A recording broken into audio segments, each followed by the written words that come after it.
नमस्कार मेरे प्यारे विद्यार्थियों। लास्ट क्लास में अपन ने राजस्थान के किलों के बारे में देखा था। तो अपन ने कौन कौन से किले देख लिए? राजस्थान के 6 किले जो कि यूनेस्को की विश्व विरासत सूची में शामिल हैं, उनके बारे में देख लिया। मेहरानगढ़ किले के बारे में देख लिया जो कि जोधपुर के अंदर है। हनुमानगढ़ के भटनेर किले के बारे में देख लिया। बीकानेर के जूनागढ़ किले के बारे में देख लिया। जयपुर के जयगढ़ नाहरगढ़ के बारे में अपन ने देख लिया। अजमेर के अंदर भी 2-3 किले हैं। एक तारागढ़ किला है, एक तारागढ़ किला बूंदी के अंदर है, तो वो भी अपन ने देख लिया। एक अजमेर में अकबर का किला है, उसके बारे में भी देख लिया था। तो और कौन कौन से किले बच गए उनके बारे में आज की क्लास में देख लेते हैं। आज हम देखते हैं राजस्थान के और जो भी किले हैं जो कि महत्वपूर्ण है एग्जाम के पॉइंट ऑफ व्यू से, उनके बारे में देखते हैं। तो एक है जालोर के अंदर है जालोर का किला। तो नाम से ही पता चल रहा है कहाँ पे है, जालोर में है जालोर का किला। तो जालोर के किले का निर्माण किसने करवाया था? अगर हम इसके निर्माण की बात करें तो जालोर के किले का निर्माण किसने करवाया था? एक प्रतिहार राजा हुए थे नागभट्ट। प्रतिहार राजा थे नागभट्ट। तो नागभट्ट ने इस किले का निर्माण करवाया था। प्रतिहार राजा नागभट्ट ने।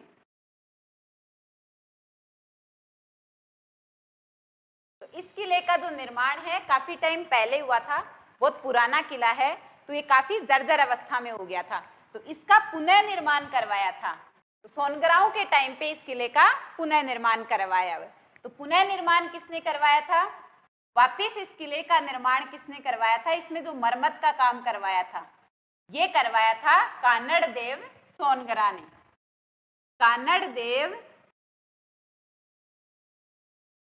कानड़ देव सोनगरा। तो अगर निर्माण देखें तो प्रतिहार राजा वे थे नागभट्ट, उन्होंने इस किले का निर्माण करवाया था। पुनः निर्माण करवाया था कानड़ देव सोनगरा ने।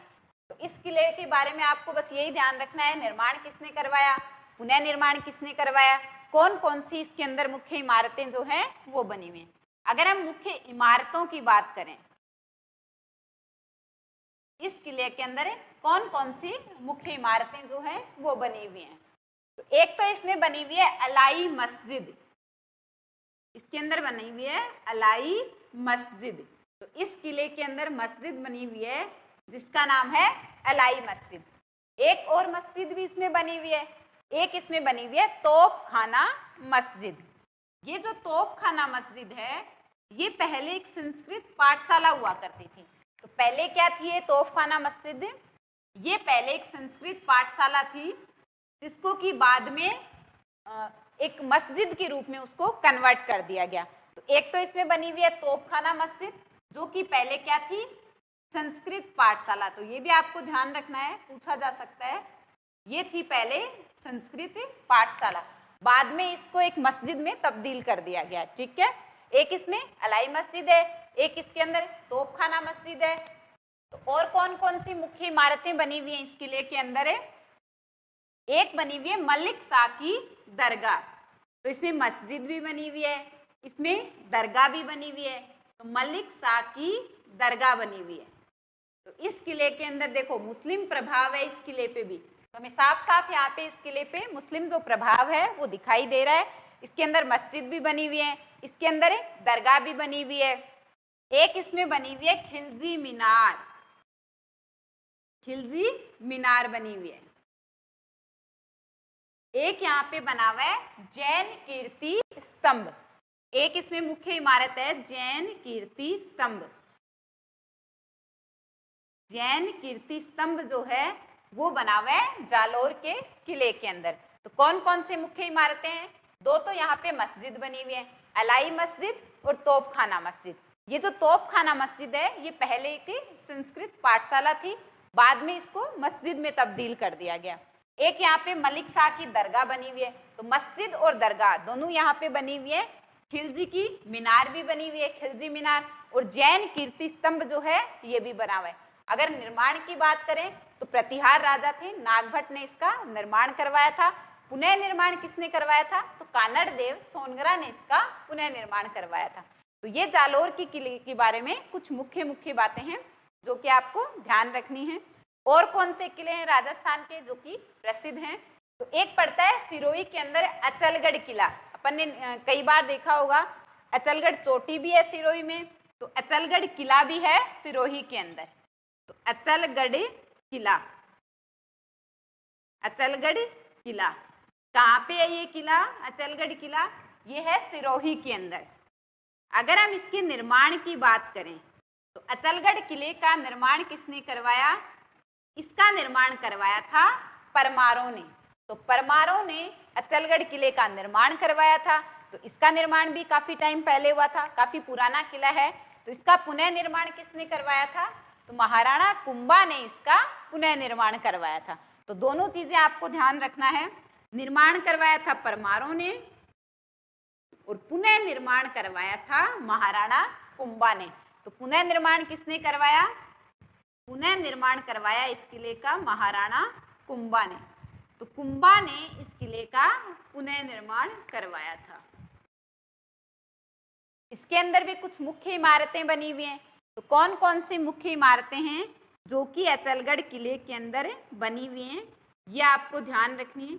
ये जो किले हैं, छोटे छोटे किले बचे हैं, इनकी इतनी कोई ज्यादा विशेषता नहीं है। इसके अंदर जो मुख्य इमारतें बनी हुई हैं, इनका निर्माण किसने करवाया, पुनः निर्माण किसने करवाया, तो ये चीजें इसकी आपको ध्यान रखनी है इनके बारे में। अगर हम इसकी मुख्य इमारतों की बात करें, कौन कौन सी मुख्य इमारतें इसमें बनी हुई है? तो कुंभा ने इसका पुनः निर्माण करवाया था। तो इसके अंदर एक तो बनी हुई है कुंभा की मूर्ति। किसकी मूर्ति बनी हुई है? कुंभा की मूर्ति बनी हुई है। कुंभा ने इस किले का पुनः निर्माण करवाया था, तो उसने अपनी मूर्ति बनवा दी वहां पे, कुंभा की मूर्ति बनी हुई है। एक कुंभा का बेटा है उद्दा, तो कुंभा और उसके बेटे उद्दा की यहाँ पे मूर्ति बनी हुई है। तो उद्दा की भी यहाँ पे मूर्ति बनी हुई है।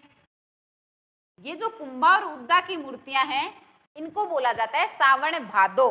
क्या बोला जाता है? हमने महीने पढ़े थे, सावन का महीना और भाद्रपद का महीना। तो उद्दा और कुंभा की जो मूर्तियां हैं, इनको क्या बोला जाता है? इनको बोला जाता है सावन भादो। सावन भादो बोला जाता है। और एक यहाँ पे दूरसा आडा जो है, इनकी भी मूर्ति बनी हुई है। किसकी मूर्ति बनी हुई है? दूरसा आडा की मूर्ति बनी हुई है। तो हमने देखा तीन तो यहाँ पे मूर्तियां बनी हुई हैं। दूरसा आडा की मूर्ति, किस किस की मूर्ति बनी हुई है? एक तो महाराणा कुंभा की मूर्ति बनी हुई है, क्योंकि कुंभा ने इसका पुनः निर्माण करवाया था। कुंभा के बेटे उद्दा की मूर्ति बनी हुई है, और इन दोनों की मूर्तियों को बोला जाता है सावन भादो। एक बनी हुई है दूरसा आडा की मूर्ति बनी हुई है। तो तीन मुख्य मूर्तियां जो हैं वो इस किले के अंदर बनी हुई हैं। एक इस किले के अंदर मंदिर भी बना हुआ है। कौन सा मंदिर बना हुआ है? शिव जी का एक मंदिर बना हुआ है यहाँ पे, अचलेश्वर महादेव मंदिर। तो कौन सा मंदिर बना हुआ है? अचलेश्वर। देखो, अचलगढ़ से अचलेश्वर महादेव मंदिर, अचलेश्वर महादेव मंदिर। अब महादेव नाम आ रहा है, तो यानी शिव जी का मंदिर है। तो अचलेश्वर महादेव मंदिर, ये जो मंदिर है इसकी क्या विशेषता है? जनरली हम देखते हैं कि शिव जी के मंदिर में शिवलिंग की पूजा होती है, लेकिन इस मंदिर में, ये जो मंदिर है अचलगढ़ किले के अंदर जो बना हुआ है अचलेश्वर महादेव मंदिर, इस मंदिर में शिव जी के अंगूठे की पूजा की जाती है। तो ये बात आपको ध्यान रखनी है, यहाँ पे शिव जी के अंगूठे की पूजा की जाती है, अंगूठे की पूजा की जाती है। तो इसमें शिवलिंग की पूजा ना करके शिव जी के अंगूठे की पूजा की जाती है। तो ये इस मंदिर की विशेषता है, ये आपको ध्यान रखनी है। कौन से मंदिर की? अचलेश्वर महादेव मंदिर, जो कि अचलगढ़ किला जो कि सिरोही के अंदर है उसमें बना हुआ है। ठीक है। और कौन सी मुख्य इमारतें इसमें बनी हुई हैं? एक इसमें बना हुआ है ओखा रानी का महल। तो एक इसमें क्या बना हुआ है? ओखा रानी का महल। एक रानी थी ओखा रानी, इनका महल यहाँ पे बना हुआ है। तो ओखा रानी का महल बना हुआ है। एक इसमें बना हुआ है मंदाकिनी कुंड बना हुआ है। तो एक महल है, एक कुंड है, तीन यहाँ पे मूर्तियां बनी हुई हैं, एक यहाँ पे मंदिर बना हुआ है। तो कौन सा कुंड बना हुआ है? मंदाकिनी कुंड, मंदाकिनी कुंड बना हुआ है। तो ये कुछ मुख्य इमारतें हैं जो कि अचलगढ़ किला है सिरोही के अंदर, इसमें बनी हुई हैं। तो ये सारी आपको ध्यान रखनी है। ये जो अचलगढ़ किला है सिरोही के अंदर, इसका निर्माण परमारों ने करवाया था, पुनर्निर्माण कुंभा ने करवाया था, और कुछ इसके अंदर मुख्य इमारतें जो हैं, यानी कि जो इमारतें हैं ये बनी हुई हैं। तो ये आप लिख सकते हैं।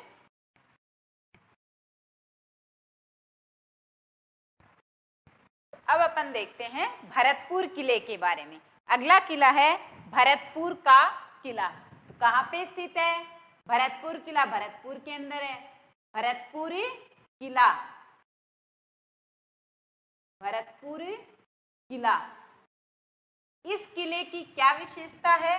अगर हम भरतपुर किले की विशेषता देखें तो ये जो किला है ये पारीख दुर्ग का उदाहरण है। अपन ने पहले भी किलों के बारे में देखा है, कोई किला जो है जल दुर्ग का उदाहरण है, कोई जंगल दुर्ग का उदाहरण है, तो ये किला जो है ये पारीख दुर्ग का उदाहरण है।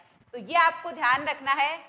कई बार सीधा सीधा प्रश्न पूछ लिया जाता है, निम्न में से कौन सा किला जंगल दुर्ग का उदाहरण है, निम्न में से कौन सा किला जल दुर्ग का उदाहरण है, निम्न में से कौन सा किला पारीख दुर्ग का उदाहरण है। तो आपको बस नाम ध्यान रखना है, ये किसका उदाहरण है?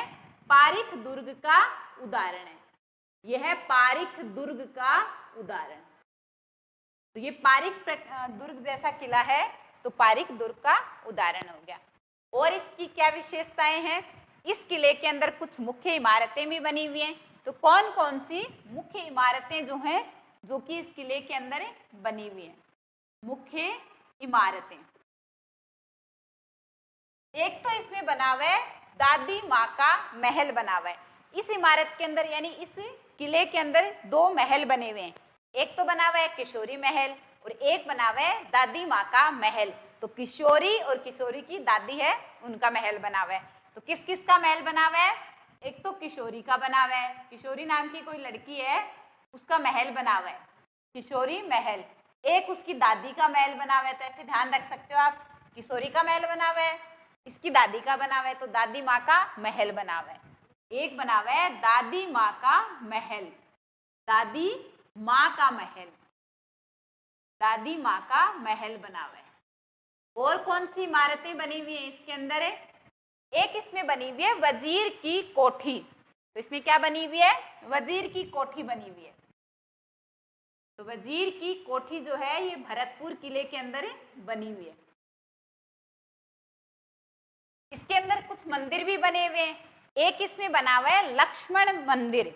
तो कौन सा मंदिर बना हुआ है? लक्ष्मण जी का मंदिर बना हुआ है, लक्ष्मण मंदिर। एक बना हुआ है लक्ष्मण मंदिर। एक इसमें बना हुआ है गंगा मंदिर। तो गंगा माता का मंदिर, गंगा मंदिर बना हुआ है, गंगा मंदिर और लक्ष्मण मंदिर। तो ये ध्यान रख सकते हो, लक्ष्मण मंदिर और गंगा मंदिर कौन से किले में बने हुए हैं? ये बने हुए हैं भरतपुर किले के अंदर। एक भरतपुर के अंदर झील है मोती झील। तो मोती झील जो है इसी किले के किनारे पे है। तो यहाँ पे क्या है? मोती झील।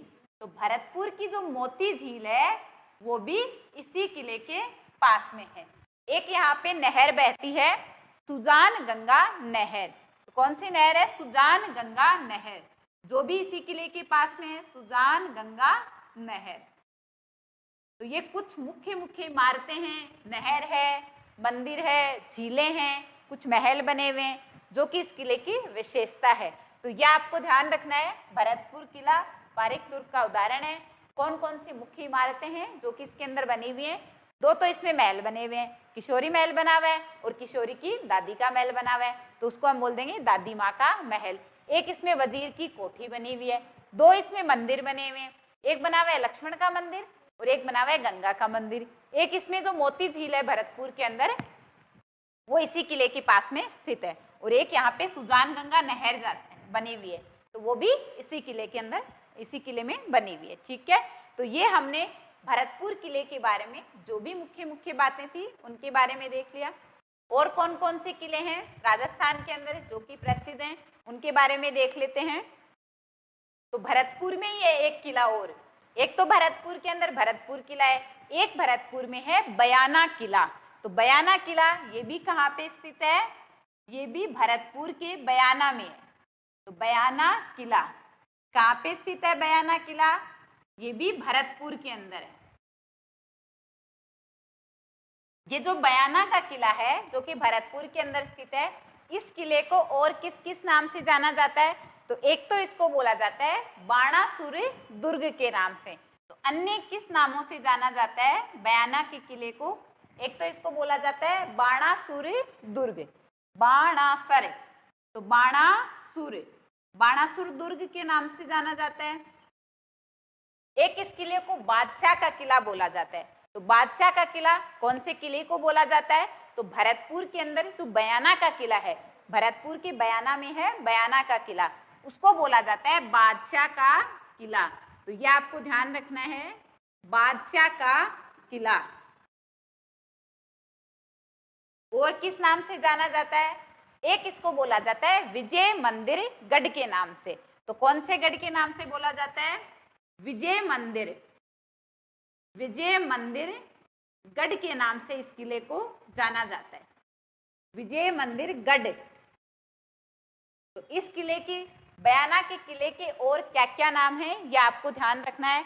तो बयाना के किले को और किन किन नामों से जाना जाता है? तो एक तो इसको बोला जाता है बाणासुर दुर्ग, बादशाह का किला बोला जाता है, और विजय मंदिर गढ़ इसको बोला जाता है।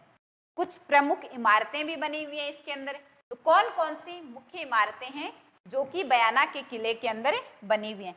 अगर हम इसकी मुख्य इमारतों की बात करें तो कौन कौन सी इमारतें बनी हुई हैं इसमें? एक तो इस किले के अंदर बाबर जो हैं, जो कि मुस्लिम शासक हुए हैं बाबर, वो इस किले के अंदर आए हुए हैं। तो बाबर आए हुए हैं बयाना के किले के अंदर, ठीक है। फिर बाबर का बेटा कौन था? हुमायूं। हुमायूं का बेटा कौन था? अकबर। तो अकबर की यहाँ पे छतरी बनी हुई है। तो किसकी छतरी बनी हुई है? अकबर की छतरी बनी हुई है। तो इसके दादाजी थे बाबर, जो कि इस किले में आए हुए हैं। बयाना के किले में बाबर जो हैं वो आए हुए हैं। उनका पुत्र हुमायूं, तो हुमायूं का यहाँ पे कुछ भी नहीं है। उसके बाद उसका पुत्र है अकबर, तो अकबर की यहाँ पे बनी हुई है छतरी। फिर अकबर का पुत्र कौन है? जहांगीर। तो यहाँ पे बना हुआ है जहांगीरी दरवाजा। तो जहांगीर के नाम से यहाँ बना हुआ है जहांगीरी दरवाजा, जहांगीरी दरवाजा बना हुआ है। आप याद रख सकते हो बाबर, फिर हुमायूं, अकबर और जहांगीर, ये इनकी सीक्वेंस है। बाबर का पुत्र हुमायूं, हुमायूं का पुत्र अकबर, अकबर का पुत्र जहांगीर। तो इस किले में बाबर भी आया था। उसके बाद उसका पोता जो है अकबर, उसकी यहाँ पे छतरी बनी हुई है। फिर उसका बेटा जहांगीर, उसका दरवाजा बना हुआ है। तो ये इमारतें बनी हुई हैं। और कौन कौन सी मुख्य इमारतें जो हैं इस किले के अंदर बनी हुई हैं? तो दो इसमें मीनार बनी हुई हैं। एक इसमें बनी हुई है लोधी मीनार, एक इसमें बनी हुई है लोधी मीनार, और एक बनी हुई है दाऊद खां की मीनार। कौन सी मीनार बनी हुई है? दाऊद खां की मीनार। तो एक तो बनी हुई है लोधी मीनार और एक बनी हुई है दाऊद खां की मीनार। तो ये कुछ मुख्य इमारतें हैं जो कि बयाना का किला, जो कि भरतपुर में स्थित है, इसमें बनी हुई है। कौन कौन सी बनी हुई है? अकबर की छतरी बनी हुई है, बाबर इस किले में आया हुआ है, जहांगीर का दरवाजा बना हुआ है, लोधी मीनार जो है ये बनी हुई है, और दाऊद खां की जो मीनार है ये बयाना का किले में बनी हुई है। और किन नामों से जाना जाता है इस किले को? बाणासुर दुर्ग के नाम से, बादशाह का किला और विजय मंदिर गढ़ के नाम से जाना जाता है। तो ये बयाना के किले के बारे में कुछ मुख्य बातें हैं जो आपको ध्यान रखनी है। तो और कौन कौन से किले बने हुए हैं राजस्थान के अंदर? एक बना हुआ है शिवाणा दुर्ग। कहाँ पे बना हुआ है शिवाणा दुर्ग? ये बना हुआ है बाड़मेर के अंदर। तो शिवाणा किला बोल सकते हैं या फिर शिवाणा दुर्ग। कहाँ पे बना हुआ है? ये बना हुआ है बाड़मेर के अंदर। तो इस किले का निर्माण किसने करवाया था? अगर हम सिवाना किले के निर्माण की बात करें तो इसका निर्माण किसने करवाया था? वीर नारायण पंवार ने। तो इनका निर्माण, इस किले का निर्माण करवाया था पंवारों ने। तो वीर नारायण पंवार ने इस किले का निर्माण करवाया था। किसने करवाया था? वीर नारायण पंवार ने, वीर नारायण पंवार ने जो सिवाना दुर्ग है जो कि बाड़मेर के अंदर स्थित है, इस किले का निर्माण करवाया था। तो ये जो किला है सिवाना दुर्ग, इसको और भी कई नामों से जाना जाता है। तो कौन कौन से नामों से इनको जाना जाता है? एक तो इसको बोला जाता है कुंभ थाना दुर्ग। क्या बोला जाता है? कुंभ थाना दुर्ग, कुंभ थाना दुर्ग। अगर आपसे पूछा जाए कुंभ थाना दुर्ग कहाँ पे स्थित है, तो कहाँ पे स्थित है? ये स्थित है बाड़मेर के अंदर। बाड़मेर में जो सिवाना का किला है उसी को बोला जाता है कुंभ थाना दुर्ग। एक इसको बोला जाता है कुमट दुर्ग। तो किस नाम से बोला जाता है? इसको बोला जाता है कुमट दुर्ग। दोनों देख लो कैसे स्टार्ट हो रहे हैं, कुंभ थाना दुर्ग और कुमट दुर्ग। किस नाम से जाना जाता है? कुमट दुर्ग के नाम से इसको जाना जाता है। एक इसको बोला जाता है भांडेलाव तालाब के नाम से। तो अगर आपसे भांडेलाव तालाब पूछा जाए तो ये भी जो सिवाना का किला है इसी का दूसरा नाम है। तो क्या नाम है? भांडेलाव तालाब। तो इसको बोला जाता है, इस दुर्ग को भांडेलाव, भांडेलाव तालाब के नाम से।